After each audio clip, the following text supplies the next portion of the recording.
Hello hello, ಕೇಳಿಸ್ತಿದ್ಯಾ? ಈಗ ಕೇಳಿಸ್ತಿದ್ಯಾ? ಹಾಂ, ತೊಗೊಳ್ಳಿ. ಓ ವೀಕ್ಷಕರೇ, ನಾವಿವತ್ತು ಬೆಳ್ತಂಗಡಿಯಲ್ಲಿದ್ದೀವಿ. ಬೆಳ್ತಂಗಡಿಯಲ್ಲಿ ಇವತ್ತು ಕೊಂದವರು ಯಾರು ಎನ್ನುವ ಮಹಿಳಾ ಆಂದೋಲನ ದೊಡ್ಡ ಮಟ್ಟದಲ್ಲಿ ಇವತ್ತು ಪ್ರತಿಭಟನಾ ಸಮಾವೇಶವನ್ನು ಮಾಡ್ತಾ ಇದ್ದಾರೆ. ಅದೇ ಸಮಾವೇಶದಲ್ಲಿ ನಾವಿದ್ದೀವಿ. ನೀವೇನು ನೋಡ್ತಿರ್ಬೋದು, ಇಲ್ಲಿ ಸಾವಿರಾರು ಜನರು, ಮಹಿಳೆಯರು ಸುಮಾರು 1 ಕಿಲೋಮೀಟರ್ ಅಷ್ಟು ದೂರದಿಂದ ಈಗಾಗಲೇ ಪಾದಯಾತ್ರೆಯನ್ನು ಆರಂಭ ಮಾಡಿದ್ದಾರೆ. ಮೌನ ಮೆರವಣಿಗೆಯನ್ನು ಆರಂಭ ಮಾಡಿದ್ದಾರೆ. ಯಾವುದೇ ರೀತಿಯ ಮಾತನಾಡದಂತೆ. ಏನು ಧರ್ಮಸ್ಥಳದಲ್ಲಿ ಅಸಹಜ ಸಾವುಗಳಾಗಿದೆ, ಕೊಂದವರು ಯಾರು ಎನ್ನುವ ಒಂದು ಪ್ರಶ್ನೆಯನ್ನ ಇಟ್ಕೊಂಡು, ಮತ್ತೆ ಈಗಾಗಲೇ ಸೌಜನ್ಯ ಸತ್ತಿದ್ದಾರೆ, ಪದ್ಮಲತಾ, ಯಮುನಾ, ಅವರೆಲ್ಲರ ಸಾವುಗಳು, ಅವರಿಗೆ ಕೊಂದವರು ಯಾರು ಎನ್ನುವ ಪ್ರಶ್ನೆಯನ್ನ ಇಟ್ಕೊಂಡು ಸಾವಿರಾರು ಮಹಿಳೆಯರು ಈಗಾಗಲೇ ಬೆಳ್ತಂಗಡಿಯಲ್ಲಿ ಪಾದಯಾತ್ರೆಯನ್ನು ಮಾಡ್ತಾ ಇದ್ದಾರೆ. ನೀವಿಲ್ಲಿ ಗಮನಿಸಬಹುದು, ಈಗಾಗಲೇ ಸಾವಿರಾರು ಮಹಿಳೆಯರು ಪಾದಯಾತ್ರೆಯಲ್ಲಿ ಪಾಲ್ಗೊಂಡಿದ್ದಾರೆ. ಮಾರಿಗುಡಿಯಿಂದ ಈಗ ಪಾದಯಾತ್ರೆ ಆರಂಭ ಆಗಿದೆ. ಈಗ ಪಾದಯಾತ್ರೆ ತಹಶೀಲ್ದಾರ್ ಕಚೇರಿವರೆಗೆ ಹೋಗಿ ನಿಲ್ತದೆ. ತಹಶೀಲ್ದಾರ್ ಕಚೇರಿಯಲ್ಲಿ ಒಂದು ದೊಡ್ಡ ಬೃಹತ್ ಮಟ್ಟದ ಸಮಾವೇಶವನ್ನು ಮಾಡಲಿಕ್ಕೆ ಕೊಟ್ಟಿದ್ದಾರೆ. ಅವರ ಬಹಳ ಮುಖ್ಯವಾದ ಬೇಡಿಕೆ ಏನು ಅಂದರೆ, SIT ತನಿಖೆ ಸರಿಯಾಗಿ ನಡೆಸಬೇಕು ಮತ್ತು ಕೊಂದವರು ಯಾರು ಎನ್ನುವುದನ್ನು ಉತ್ತರ ಕೊಡಬೇಕು. ಇಲ್ಲಿಗಾಗಲೇ ನೂರಾರು ಮಹಿಳೆಯರು, ಸಾವಿರಾರು ಅಸಹಜ ಸಾವುಗಳು ನಡೆದಿದೆ. ಅದಕ್ಕೆ ಕೊಂದವರು ಯಾರು ಆ ಪ್ರಶ್ನೆಯನ್ನು ಅವರು ಇಟ್ಕೊಂಡು ಕೇಳ್ತಾ ಇದ್ದಾರೆ. ರಾಜ್ಯದ ನಾನಾ ಕಡೆಯಿಂದ ಹಲವಾರು ಮಹಿಳೆಯರು ಇಲ್ಲಿ ಬಂದು ಸೇರಿದ್ದಾರೆ. ಇಲ್ಲಿ ಕೇವಲ ಇದು ಬೆಳ್ತಂಗಡಿಯಲ್ಲಿ, ಈ ಬೆಳ್ತಂಗಡಿಯಲ್ಲಿಯೇ ಏನಕ್ಕೆ ಮಾಡ್ತಿದ್ದಾರೆ ಅಂದರೆ, ಇಲ್ಲಿ ಧರ್ಮಸ್ಥಳದಲ್ಲಿ ನಡೆದಂಥ ಅಸಹಜ ಸಾವು ಇಲ್ಲಿ ನೋಡ್ತಾ ಇದ್ದೀರಾ ನೀವು. ಏನು ಸಾವಿರಾರು ಮಹಿಳೆಯರು ಪಾದಯಾತ್ರೆ ಮೂಲಕ ಹೋಗ್ತಾ ಇದ್ದಾರೆ.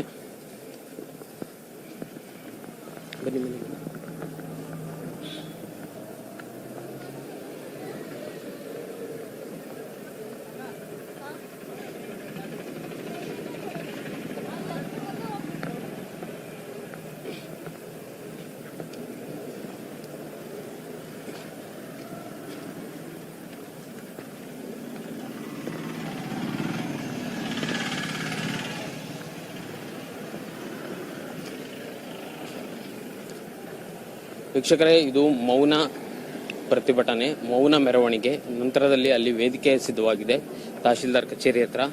ಆ ಕಚೇರಿ ಹತ್ರ ನಂತರ ಭಾಷಣಗಳ ಆರಂಭ ಆಗ್ತದೆ. ಅವರ ಬಹಳ ಮುಖ್ಯವಾದ ಪ್ರಶ್ನೆ, ಕೊಂದವರು ಯಾರು? ಧರ್ಮಸ್ಥಳದಲ್ಲಿ ನೂರಾರು UDR ಪ್ರಕರಣಗಳಿದೆ. ಸೌಜನ್ಯ, ಪದ್ಮಲತಾ, ಯಮುನಾ ಕೇಸ್ಗಳಿದೆ. ಅವರು ಸತ್ತಿದ್ದಾರೆ. ಆದರೆ ಇನ್ನು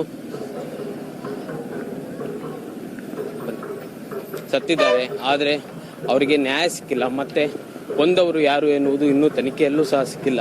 ಅದಕ್ಕೋಸ್ಕರ SIT ಸರಿಯಾಗಿ ತನಿಖೆ ಮಾಡಬೇಕು ಮತ್ತು ಸರ್ಕಾರ ಕಾಳಜಿ ವಹಿಸಿ ತನಿಖೆಯನ್ನು ನಡೆಸಬೇಕು ಅನ್ನೋದು ಅವರ ದೊಡ್ಡ ಪ್ರಶ್ನೆಯಾಗಿದೆ.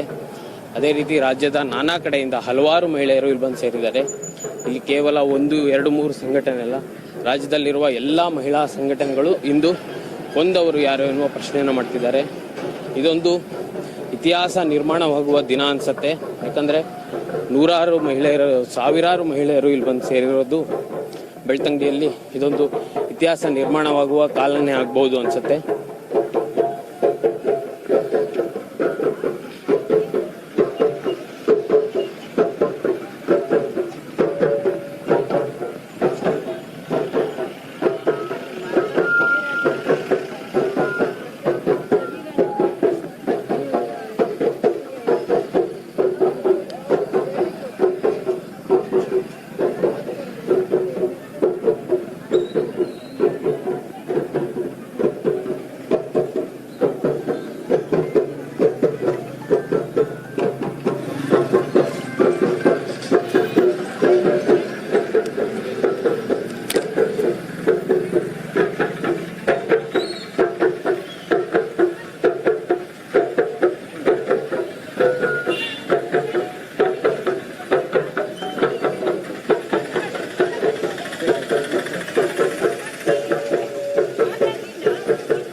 ಕಲ್ಲಿದೆ.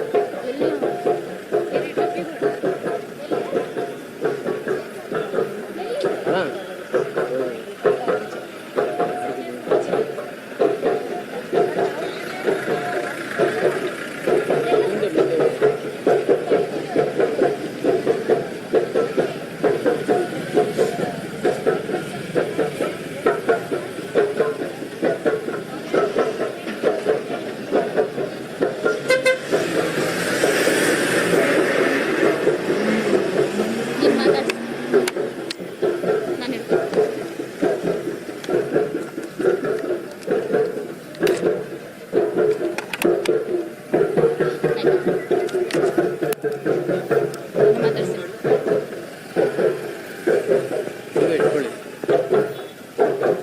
ಮೇಡಮ್ ಮಾತಾಡಿ.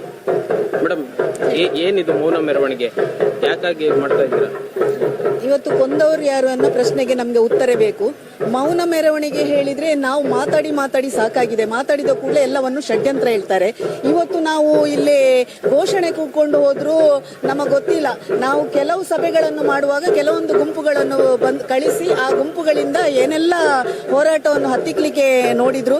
ಹಾಗಾಗಿ ಇವತ್ತು ನಾವು ಮೌನ ಮೆರವಣಿಗೆಯಲ್ಲಿ ಹೋಗ್ತೇವೆ. ಹಾಗಾಗಿ ಯಾರಿಗೂ ಇದರಿಂದ ತೊಂದರೆ ಆಗುದಿಲ್ಲ, ಯಾವ ಘೋಷಣೆಗಳು ಇರುವುದಿಲ್ಲ. ಯಾರಾದ್ರೂ ಇದನ್ನೊಂದು ಹೋರಾಟವನ್ನು ಹತ್ತಿಕ್ಲಿಕ್ಕೆ ಬಂದ್ರೆ ಖಂಡಿತ ಯಾರಂತ ಗೊತ್ತಾಗ್ತದೆ. ಹಾಗಾಗಿ ಈ ಒಂದು ಮೆರವಣಿಗೆಯನ್ನು ಮೌನವಾಗಿ ಕೊಂಡೋಗ್ತೇವೆ. ಮತ್ತೆ ಅಲ್ಲಿ ತಾಲೂಕು ಕಚೇರಿಯ ಮುಂದೆ ಮಾತಾಡ್ತೇವೆ. ಮೇಡಮ್ ಎಷ್ಟು ಜನ ಸೇರಿದ್ದೀರಾ? ಎಲ್ಲಿಂದ ಮಹಿಳೆಯರು ಬಂದಿದ್ದಾರೆ? ಎಷ್ಟು ಜನ ಸೇರಿದ್ದೀರಾ? ಎಲ್ಲೆಲ್ಲಿಂದ ಬಂದು ಗ್ಯಾದರ್ ಆಗಿದ್ದಾರೆ ಈ ಹೋರಾಟಕ್ಕೆ? ಇಲ್ಲ, ಕರ್ನಾಟಕದ ಪ್ರತಿಯೊಂದು ಜಿಲ್ಲೆಯಿಂದ ಬಂದಿದ್ದಾರೆ. ಮತ್ತೆ ಸಂಖ್ಯೆ ನಾವೇನು ಲೆಕ್ಕ ಕೊಡ್ಲಿಕ್ಕೆ ಆಗ್ತಾ ಇದ್ದಿಲ್ಲ. ಯಾಕೆಂದ್ರೆ ಕೆಲವರು ಇದನ್ನು ನೋಡ್ಕೊಂಡು ಬಂದಿದ್ದಾರೆ. ಮೊನ್ನೆಯಿಂದ ಕೊಂದವರು ಯಾರು ಅಭಿಯಾನಕ್ಕೆ ಬರಬೇಕಂತ ಎಷ್ಟೋ ಕಡೆಯಿಂದ ಮಹಿಳೆಯರು ನಮಗೆ ಲೆಕ್ಕ ಇಲ್ಲದೆ ಕೆಲವರು ಕಡೆಯಿಂದ ಬರುವವರು ಇಷ್ಟು ಲೆಕ್ಕ ಅಂತ ಕೊಟ್ಟಿದ್ದಾರೆ. ಆದರೆ ಕೆಲವರು ಬಂದು ಇವತ್ತು ಸ್ವ ಇಚ್ಛೆಯಿಂದ ಸೇರ್ಕೊಂಡಿದ್ದಾರೆ. ಹಾಗೆ ಅಲ್ಲಿ ಇನ್ನೂ ಅಲ್ಲಿಗೆ ಬರುವವರಿದ್ದಾರೆ. ಹಾಗಾಗಿ ಇವತ್ತು ನೀವೇ ಮಾಧ್ಯಮದವರು ಇದನ್ನು ಲೆಕ್ಕ ತೆಗಿಬೇಕು ಅಂತ ನಾನು ಹೇಳ್ತಾ ಇದ್ದೇನೆ. ಮೇಡಮ್, SIT ತನಿಖೆ ನಡೀತಾ ಇದೆ, ಆದ್ರೂ ಯಾಕೆ ನೀವು ಈ ಹೋರಾಟ ಮಾಡ್ತಿದ್ದೀರಾ ಈ ತನಿಖೆ ನಡುವೆ? SIT ತನಿಖೆಯನ್ನು ಮೊದಲು ಸ್ವಾಗತ ಮಾಡಿದವಳು ನಾನೂರು ಹೋರಾಟಗಾರ್ತಿಯಾಗಿ. ಆದರೆ SIT ತನಿಖೆಯ ದಿಕ್ಕು ಇವತ್ತು ಯಾವ ಕಡೆ ಹೋಗ್ತಾ ಉಂಟು? ಒಂದು ಮಹಿಳೆಯರು ಅಲ್ಲಿ ಸಾಕ್ಷಿ ಹೇಳಲಿಕ್ಕೆ ಬರುವಾಗ ಅಧಿಕಾರಿಗಳು ಅವರ ಮೇಲೆ ಯಾವ ರೀತಿ ವರ್ತನೆ ಮಾಡ್ತಾ ಇದ್ದಾರೆ, ಅಲ್ಲಿ ಎಲ್ಲ ಸೋರಿಕೆ ಆಗ್ತಾ ಉಂಟು. ಯಾಕೆಂದ್ರೆ ಪ್ರತಿಯೊಂದು ವಿಷಯಗಳು SIT ತನಿಖೆ ಆಗುವ ಮೊದಲೇ ಎಲ್ಲ ವಿಷಯಗಳು ಮಾಧ್ಯಮಗಳಿಗೆ ಹೋಗುದಾದ್ರೆ SIT ತನಿಖಾಧಿಕಾರಿಗಳು ಏನ್ ಮಾಡ್ತಾ ಇದ್ದಾರೆ, ಎಷ್ಟೋ ಗುಪ್ತವಾಗಿ ಮಹಿಳೆಯರು ಬಂದು ಕೆಲವು ಸಾಕ್ಷ್ಯಗಳನ್ನು ಕೊಡಬೇಕು ಅಂತ ಹೇಳಿದ್ರು ಸಹ ಅಲ್ಲಿ ಗೌಪ್ಯತೆ ಕಾಣುವುದಿಲ್ಲ. ಹಾಗಾಗಿ ಅಧಿಕಾರಿಗಳ ಮೇಲೆ ನಮಗೆ ವಿಶ್ವಾಸ ಇಲ್ಲ. SIT ತನಿಖೆ ಇದ್ರೂ ಸಹ ಇನ್ನೊಂದು SIT ತನಿಖೆ ಇದನ್ನು ಮುಂದುವರಿಸಬೇಕು. ಅಸಹಜ ಸಾವುಗಳು ಇಲ್ಲಿ ಕೊಲೆಗಳಾದ್ದಕ್ಕೆ ನ್ಯಾಯ ಸಿಗಬೇಕು ಹೆಣ್ಮಕ್ಕಳಿಗೆ ಅಂತ ಆ ರೀತಿಯಲ್ಲಿ ನಾವು SIT ಅನ್ನು ಒತ್ತಡ ಮಾಡ್ತಿದ್ದೇವೆ. ಕೆಲವು ಅಧಿಕಾರಿಗಳನ್ನು ಬದಲು ಮಾಡಬೇಕು ಅಂತ ಸಹ ನಮ್ಮ ಒತ್ತಡ ಇದೆ. ಇದರ ಮೂಲಕ ಏನ್ ಆಗ್ರಹ ಮಾಡ್ತಾ ಇದ್ದೀರಾ ಈ ಹೋರಾಟದ ಮೂಲಕ? ಏನಿಲ್ಲ, ಕಳೆದ ತುಂಬಾ ದಶಕಗಳಿಂದ ಇಲ್ಲಿ ಸತ್ತ ಹೆಣ್ಮಕ್ಕಳಿಗೆ ನ್ಯಾಯ ಸಿಗ್ತಾ ಇಲ್ಲ. ನಾನು SITಗೆ ಕೇವಲ ನಿಮ್ಮ ಬುರುಡೆ ಪ್ರಕರಣವನ್ನು ನಾವು ಕೇಳ್ತಾ ಇಲ್ಲ. ಸಾವಾದ ಹೆಣ್ಮಕ್ಕಳಿಗೆ ನ್ಯಾಯ ಬೇಕು. ಎಷ್ಟೋ ಹೆಣ್ಮಕ್ಕಳ ಅಸಹಜ ಸಾವಾಗಿದೆ, ಕಾಣೆಯಾಗಿದ್ದಾರೆ. ಅದಕ್ಕೆಲ್ಲ ಅಂತ್ಯ ಆಡಬೇಕು, ನ್ಯಾಯ ಸಿಗಬೇಕು ಅಂತ ನಾವು ಕೇಳ್ತಾ ಇದ್ದೇವೆ.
ಹಾಗೆ ಮಾತಾಡ್ತಾ ಹೋಗೋಣ ಮೇಡಮ್. ಹೇಳಿ, ಬೆಳ್ತಂಗಡಿಯಲ್ಲಿ ಏನು ಮಾಡ್ತಾ ಇದ್ದೀರಾ ಮತ್ತೆ ನಿಮ್ಮ ಆಗ್ರಹ ಏನು? ಬೆಳ್ತಂಗಡಿಯಲ್ಲಿ ನಾವೆಲ್ಲರೂ ರಾಜ್ಯದ ಬೇರೆ ಬೇರೆ ಭಾಗಗಳಿಂದ ಬಂದವರು ಕೇಳ್ತಾ ಇರುವ ಒಂದೇ ಪ್ರಶ್ನೆ, ಇಷ್ಟೆಲ್ಲ ಪ್ರಕರಣಗಳು ನಡೆದಿದ್ದಾವೆ, ಈ ಪ್ರಕರಣಗಳಿಗೆ ಸಂಬಂಧಪಟ್ಟ ಹಾಗೆ ಈ ಕೃತ್ಯವನ್ನ ಮಾಡಿದವರು ಯಾರು, ಹೆಣ್ಮಕ್ಕಳನ್ನ ಕೊಂದವರು ಯಾರು ಅನ್ನುವುದು ಮೊದಲ ಪ್ರಶ್ನೆ. ಯಾವುದೇ ಸಣ್ಣ ಸಣ್ಣ ಪ್ರಕರಣಗಳಲ್ಲಿಯೂ ಅಪರಾಧ ಮಾಡಿದವರನ್ನ ಮೊದಲು ಗುರುತಿಸ್ತೀವಿ, ಶಿಕ್ಷೆಗೆ ಗುರಿಪಡಿಸ್ತೀವಿ. ಇಷ್ಟೆಲ್ಲ ಆಗ್ತಾ ಇದ್ರು ಯಾಕೆ ಇದನ್ನ ಒಂದು ವ್ಯವಸ್ಥೆ ಆಮೂಲಾಗ್ರವಾಗಿ ತನಿಖೆ ಮಾಡಿ ಅದನ್ನ ಅಪರಾಧಿಗಳನ್ನ ಗುರುತಿಸ್ತಾ ಇಲ್ಲ? ಮೊದಲ ಪ್ರಶ್ನೆ. ಎರಡನೆಯದು, ನಮಗೆ ಮುಖ್ಯವಾಗಿ ಕೇಳಬೇಕಾದದ್ದು, ಇವೆಲ್ಲವುಗಳ ಹಿಂದೆ ಇರುವಂತಹ ಶಕ್ತಿ ಯಾವುದು? ನಮಗೆ ಬೇಕಾಗಿರೋದು ನ್ಯಾಯ ಮಾತ್ರ. ಬೇರೆ ಬೇರೆ ರೀತಿಯಲ್ಲಿ ಈ ಪ್ರಕರಣದ ಬಗ್ಗೆ ನಾವು ಪ್ರಶ್ನೆ ಕೇಳಿದ್ವಿ, ಕೂಗಾಡಿದ್ವಿ, ಪ್ರತಿಭಟನೆ ಮಾಡಿದ್ವಿ. ಈಗ ಅದಕ್ಕಾಗಿ ಮೌನ ಪ್ರತಿಭಟನೆಯನ್ನ ಮಾಡ್ತಾ ಇದ್ದೀವಿ. ಕೆಲವೊಮ್ಮೆ ಮೌನಕ್ಕೆ ದೊಡ್ಡ ಶಕ್ತಿ ಇದೆ ಅಂತಲೂ ಹೇಳ್ತಾರೆ. ಹೆಣ್ಮಕ್ಳೇ ಸೇರಿ ಮಾಡ್ತಾ ಇರೋದ್ರಿಂದ ಅದಕ್ಕೊಂದು ಶಕ್ತಿ ಸಿಕ್ಕಬಹುದು. ಎಲ್ಲ ಪ್ರಯತ್ನಗಳನ್ನು ಮಾಡ್ತಾ ಇದ್ದೀವಿ.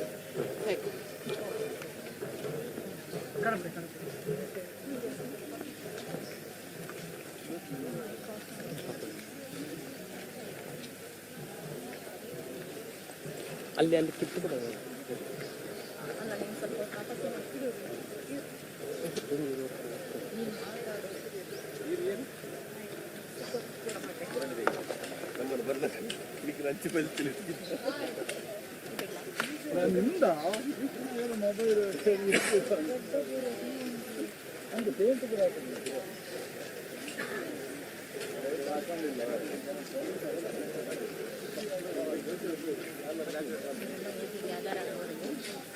ಕಾಂಪೌಂಡ್ ಹತ್ರ ನಿಂತ್ಕೊಂಡು ಸಮಪ್ ಮಾಡೋದಿಲ್ಲ, ಹೋಗ್ತಾನೆ ಇದೆ. ಮೌನ ಬಂದಿದೆ.